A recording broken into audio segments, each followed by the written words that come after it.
The puffer fish. The world at the bottom of the sea was a world like no other. Its vastness was unbelievable. Its beauty could not be described in simple words. And its inhabitants, well, they're mostly fish. The sea creature ranged in size from the biggest, namely the whale shark, to the tiniest. The latter, Pidocyprus, could be found in the island of Sumatra in Indonesia. The sea creatures also ranged in their physical appearance, from the most beautiful to the ugliest, from the most colorful to those with no color at all, and from the most charming to the scariest. The puffer was not exactly the scariest fish on earth, nor was he the ugliest of the least colorful. He was olive brown with a white underbelly.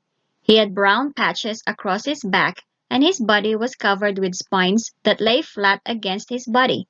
He had yellow iris, and his pupil had shiny blue specks that he thought was quite beautiful. He truly thought he was an okay fish in the looks department until he and his little puffer, his only son, migrated to Rainbow Coral Reef. This place was only one of a few spots at the bottom of the sea where the fish did not eat the smaller fish. Therefore, fear did not exist amongst the inhabitants. They all felt safe and secure in the knowledge that those bigger than them would not eat them. It was like heaven at the very bottom of the sea. And heaven at the Rainbow Coral Reef was what the puffer fish expected. He had heard of the place long ago. In fact, it was his late wife's dream to settle there. Before she died, Puffer the fish wife made him a promise that he would take their little Puffer there to live permanently. The Puffer easily adjusted to his new diet, namely seaweed, algae, plankton. The huge corals not only provided them with shelter but also an abundant supply of food. Puffer the fish thought he had made a good decision to move there with little Puffer, but the latter seemed to disagree with his father. "I miss what we used to eat, father." "What, those little shrimps and crablets?" "Yes, father. Algae and plankton are all right. Seaweeds are the best." Little Puffer realized that it was useless to talk to his father about his craving for the usual food, so he chose not to say anything any more on the subject. Meanwhile, Puffer the fish had noticed, not for the first time, how colorful and attractive all the other fish were at the Rainbow Coral Reef.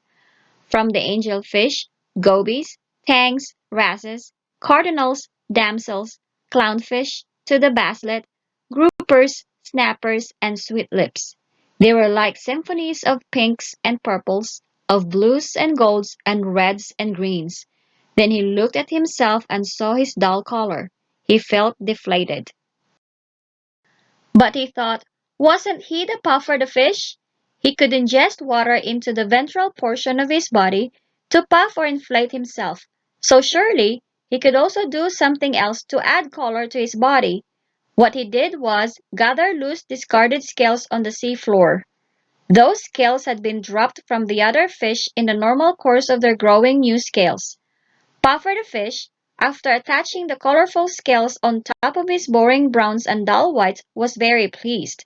He thought he was as beautiful as the other inhabitants of the reef. The others, of course, knew what Puffer the fish had done. Some thought he was insane, some thought he was crazy, but the eldest inhabitants in the coral reef guessed correctly. The Puffer the fish thought very highly of himself and that he imagined he could do anything he wanted to show the others he was better than all of them. In spite of what they thought about Puffer the fish, they left him alone. They did not make any comment or any gesture to criticize the now very colorful scales of Puffer. Even his spines were well covered. Little Puffer hardly noticed his father's new coat of salvage scales. He was always busy somewhere. Where exactly was revealed unwittingly one day, he said excitedly, "Father, I saw a fish as big as a mountain." "You saw what?" Puffer the fish was shocked. There could only be one reason for little Puffer to see fish as large as that. Little Puffer suddenly realized that his father knew what he had done. He averted his eyes. He was afraid of his father's anger. So you went outside the rainbow coral reef where you could be snapped and eaten by the big ones?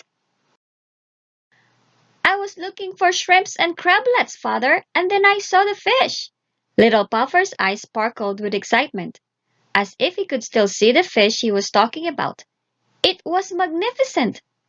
Puffer the fish snorted.